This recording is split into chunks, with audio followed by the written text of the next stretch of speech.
اللہ کے نیک بندے جا رہے تھے سفر میں، پیاس لگی، آج کا دور تو تھا نہیں، کنویں تک پہنچ، نیچے دیکھا تو پانی بہت نیچے، تو انہوں نے اپنی پگڑی اتاری اور جوتے کو اس کے ساتھ باندھا اور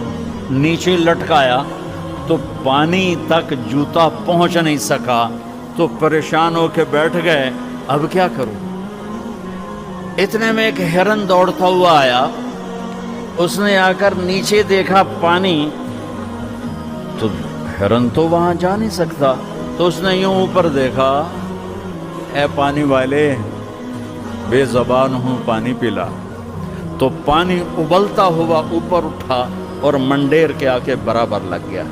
ہرن نے پانی پیا، ہرن کی طفیل اس انسان نے پیا، ہرن پیچھے مڑا، پانی نیچے گیا، تو اس کے منہ سے بے ساختہ نکلا کہ میں انسان، میرے لیے تو پانی اوپر نہیں آیا، اور یہ جانور کے لیے اوپر آیا۔ غیب سے آواز آئی، تو رسی کا سہارا ڈھونڈتا رہا، اس نے مجھے پکارا، اس نے پانی والے رب کو پکارا۔